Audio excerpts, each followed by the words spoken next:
सर्वात आधी आपण मूग डाळ भिजवून घेऊयात। इथे मी तुम्हाला वाटीचं मेजरमेंट सांगते। सगळ्यांच्या घरी कपाचं मेजरमेंट अवेलेबल नसतं, म्हणून आपण सगळं साहित्य वाटीने मोजून घेणार आहोत। इथे मी 1 वाटी मूग डाळ घेतेय। मूग डाळ आपल्याला स्वच्छ धुवून घ्यायची आहे। 2 ते 3 वेळा तरी मूग डाळ आपण स्वच्छ धुवून घेणार आहोत।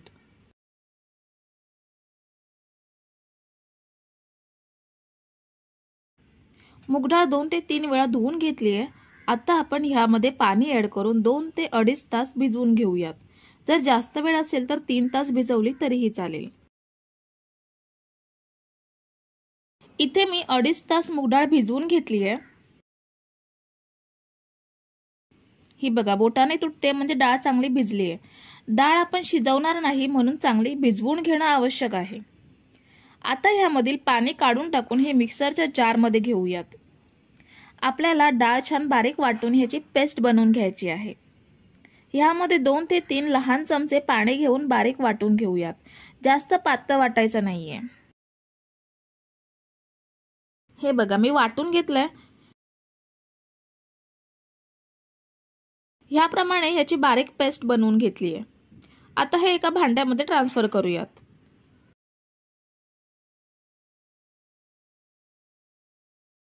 मूग डाळीची पेस्ट भांड्यात काढून घेतली आहे।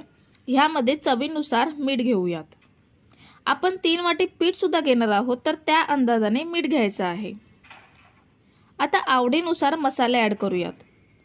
1 टेबलस्पून ओवा घ्यायचा आहे, 1 टेबलस्पून जिरं आणि 1 टेबलस्पून काळी मिरी पावडर घेऊयात।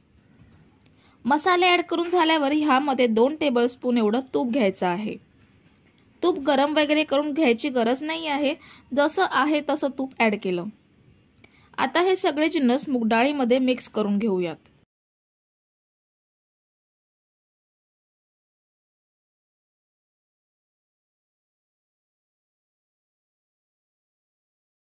सगळे जिन्नस मिक्स करून झाल्यावर ह्यामध्ये गव्हाचं पीठ घेऊयात।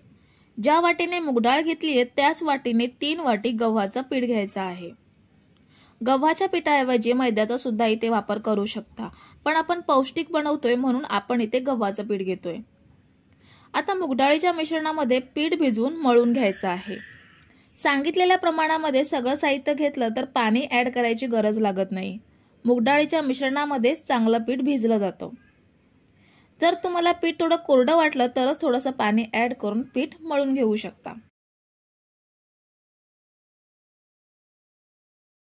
मी पाणी न वापरता छान मऊसर पीठ मळून घेतलंय। आता ह्यावर झाकण ठेवून असंच 15 मिनिटे ठेवूयात, म्हणजे सगळे मसाल्यांचे फ्लेवर पिठामध्ये उतरतील आणि पीठ चांगलं सेट होईल। 15 मिनिटांनी झाकण काढूयात। पीठ आपलं छान सेट झालंय। ह्याचे 4 समान आकाराचे गोळे बनवून घेऊयात।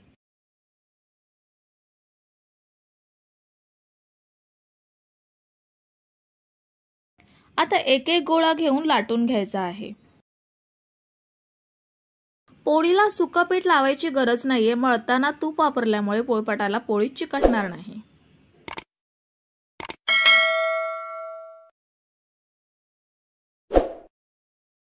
आपली नेहमीची चपाती असते त्यापेक्षा थोडं जाड लाटायचं आहे। ही बघा पोळी लाटून घेतली आहे। आता ह्यावर ब्रशने तूप लावून घेऊयात। तेलाचा सुद्धा तुम्ही इथे वापर करू शकता।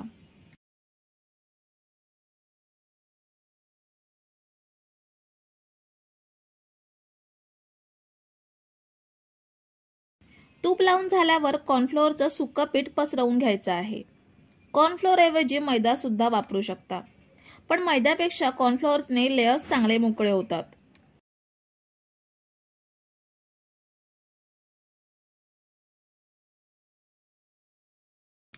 कॉर्नफ्लोअर पसरून झाल्यावर आपण ह्या पोळीची घडी करून घेणार आहोत। दोन्ही साइडने मध्येपर्यंत फोल्ड करायची। फोल्ड करून झाल्यावर फोल्ड केलेल्या बाजूला वरून तूप आणि कॉर्नफ्लोअर लावून घ्यायचं आहे।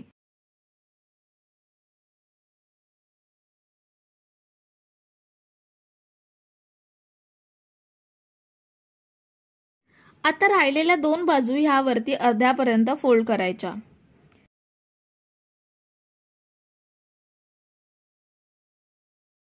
असा चौकोन तयार होईल। आता हा चौकोन पुन्हा लाटून पातळ बनवून घ्यायचा आहे। असा लांबट आकारात लाटून घ्यायचा। पुन्हा लाटून झाल्यावर ह्यावर तूप आणि कॉर्नफ्लोअर पसरून शेवटचे 2 फोल्ड करायचे। आपण पोळ्यांवर पोळ्या लावून घेत नाही आहोत, म्हणून ह्या पद्धतीने पोळीला फोल्ड करून लेयर्स बनवून घ्यायचे आहेत।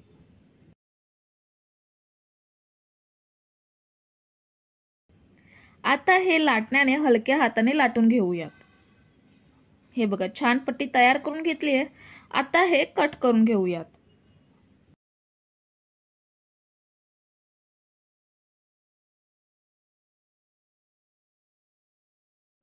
हे बघा किती छान लेयर्स दिसतायत ते। तुम्ही फोल्ड वगैरे न करता चौकोनी आकारात सुद्धा खाऱ्या शंकरपाळ्या तयार करू शकता, पण जर ही पद्धत वापरलात तर शंकरपाळ्या मस्त कुरकुरीत बनतात।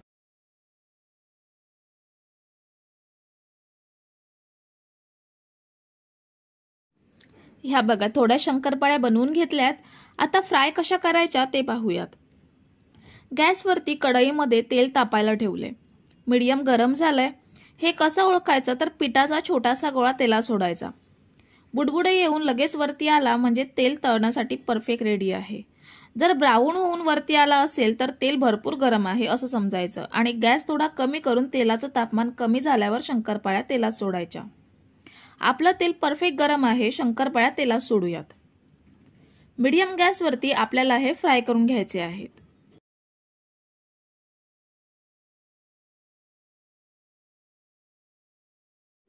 हे बघा, ह्यांना मस्त लेयर सुटायला लागलेले आहेत। आधी ह्यांना चमचा लावायचा नाहीये, नाहीतर ते तेलात विरघळू शकतात।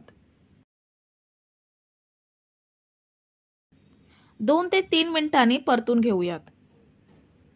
असंच हे मीडियम गॅसवरती रंग बदलेपर्यंत फ्राय करून घ्यायचे आहेत।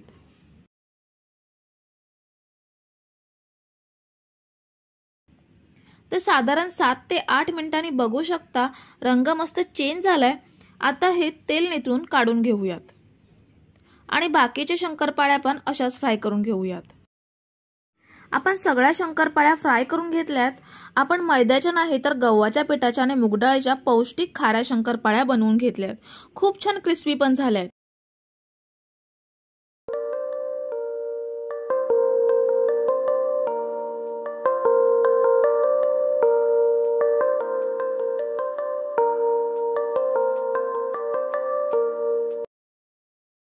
एका मिक्सिंग बाउलमध्ये आपल्याला 4 वाटी मैदा घ्यायचा आहे। वजनी ह्याचं प्रमाण अर्धा किलो एवढं आहे। मैदा मोजून घेताना कुठच्याही वाटीने 4 वाटी होईल असा मोजून घ्यायचा। मैदा वाटीमध्ये भरताना अजिबात गच्च किंवा दाबून भरायचा नाहीये। मी आधीच हा मैदा चाळून घेतलाय। 4 वाटी मैदा घेतल्यानंतर ह्यामध्ये आपल्याला 2 चमचे ओवा घ्यायचा आहे। ओवा घेतल्यानंतर 2 चमचे जिरं घेऊयात। 2 चमचे काळे तीळ ऍड करते। ह्याऐवजी तुम्ही कलोंजी किंवा जे कांद्याचं बीज असतं ते सुद्धा वापरू शकता। काळ्या तिळांमुळे शंकरपाळी दिसायला खूप छान दिसते। चवीनुसार मीठ घ्यायचं आहे। हे सर्व साहित्य मी आपला जो पोहे खायचा चमचा असतो त्या चमच्याने घेतलेला आहे। सगळं सुकं साहित्य मैद्यामध्ये मिक्स करून घेऊयात। सुकं साहित्य मिक्स केल्यानंतर ह्यामध्ये आपल्याला बरोबर अर्धी वाटी तेल घ्यायचं आहे।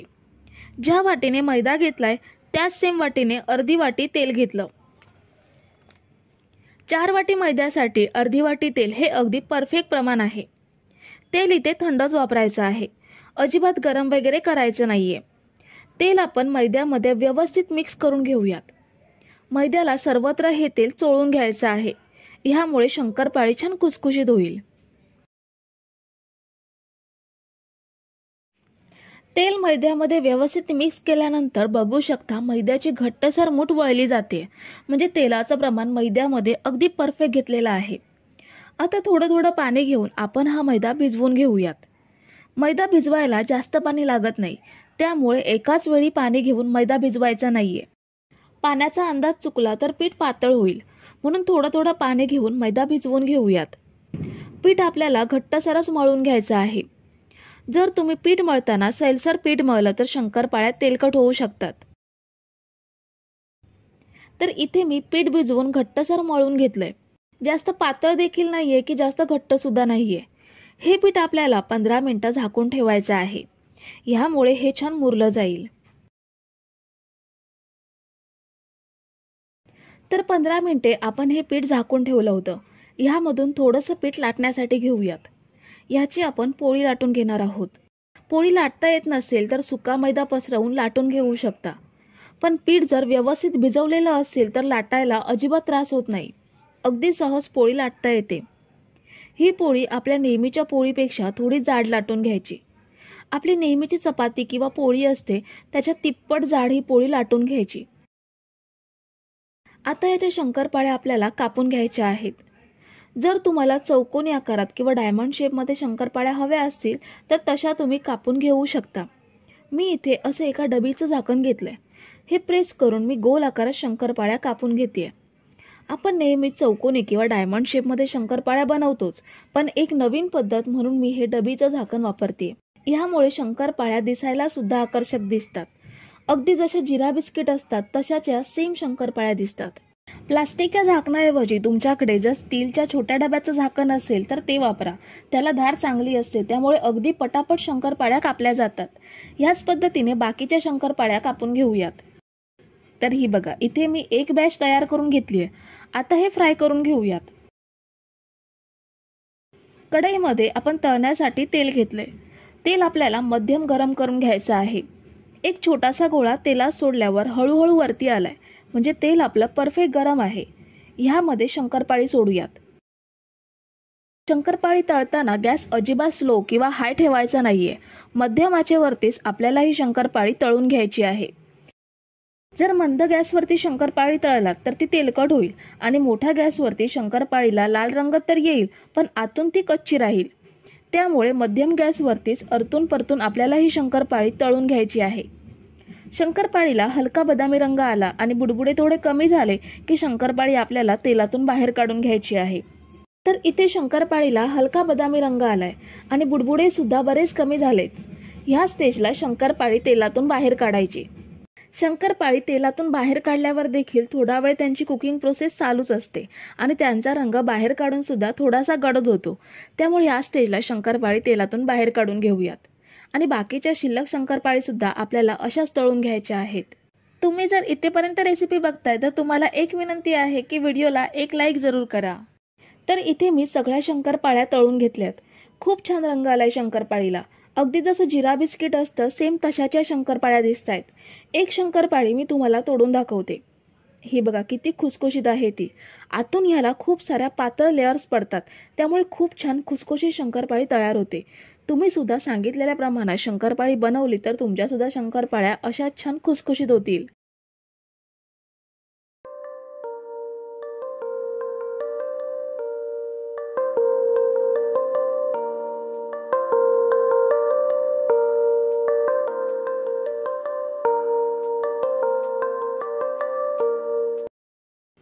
तर गव्हाच्या पिठाची खारी शंकरपाळी बनवण्यासाठी आपण एका मिक्सिंग बाउलमध्ये अर्धी वाटी दूध घेऊयात. दूध इथे गरम करून थंड केलेलं गाईचं किंवा म्हशीचं जे अवेलेबल असेल ते घेऊ शकता. 2 चमचे साखर घ्यायची आहे. 2 चमचे तूप घेऊयात. तुपाऐवजी तुम्ही तेलाचं मोहन सुद्धा घेऊ शकता. तूप गरम केलेलं नाहीये, जसं आहे तसंच ॲड केलं. तूप आणि साखर दुधामध्ये मिक्स करूयात. साखर आपल्याला दुधामध्ये विरघळवून घ्यायची आहे. साखर विरघळल्यानंतर 1 वाटी गव्हाचं पीठ घ्यायचं आहे. आपण नेहमी चपातीसाठी वापरतो तेच पीठ आहे. 1 वाटी मैदा घेऊयात. तुम्हाला जर मैदा वापरायचा नसेल तर 2 वाटी फक्त गव्हाचं पीठ घेऊ शकता. 1 चमचा ओवा घ्यायचा आहे आणि चवीनुसार अर्धा चमचा मीठ घेतलं. यामध्ये तुम्ही तीळ, काळी मिरी पावडर किंवा अजून तुमच्या आवडीचे मसाले ॲड करू शकता. दोन्ही पिठं दूध आणि तुपामध्ये छान मिक्स करून घ्यायची आहेत. पिठं मिक्स केल्यावर थोडं थोडं पाणी घेऊन पीठ भिजवून घेऊयात. आपल्याला हे पीठ चपातीच्या पिठाप्रमाणे सैल भिजवायचं नाहीये, तर चपातीच्या पिठापेक्षा थोडासा घट्ट गोळा बनवून घेऊयात. तर हे बघा, पीठ भिजवून घट्टसर मळून घेतलंय. खूप जास्त पातळ नाहीये की खूप जास्त घट्ट सुद्धा नाहीये. आता यावर झाकण ठेवून 15 ते 20 मिनिटे असंच ठेवूयात, म्हणजे पीठ छान सेट होईल आणि ओव्याचा सुगंध पिठामध्ये छान मुरला जाईल. 15 ते 20 मिनिटे पीठ छान सेट झाल्यावर पुन्हा एकदा अर्धा मिनिट मळून घ्यायचं आहे। पीठ मळून घेतल्यावर ह्याचे लहान लहान गोळे बनवून घेऊयात। इथे मी संपूर्ण मळलेल्या पिठाचे गोळे बनवून घेतलेत। याच्या आता पातळ पोळ्या लाटून घ्यायच्या आहेत। सुकं पीठ घेऊन आपण पोळी लाटून घेऊयात। जेवढी पातळ पोळी लाटता येईल तेवढी पातळ पोळी लाटून घ्यायची, म्हणजे शंकरपाळीला लेयर्स खूप छान पडतील। पोळी लाटून झाल्यावर आपल्याला याचे उभे भाग कापून घ्यायचे आहेत। पोळीला एका विशिष्ट अंतरावरती कट देऊयात। दोन्ही साइड काढून घ्यायच्या। आता एका भागाला आपल्याला तूप लावून घ्यायचं आहे। तुपाऐवजी तेलाचा सुद्धा वापर करू शकता। आपण इथे साठा तयार करून घेतला नाहीये, फक्त तूप आपल्याला लावून घ्यायचं आहे।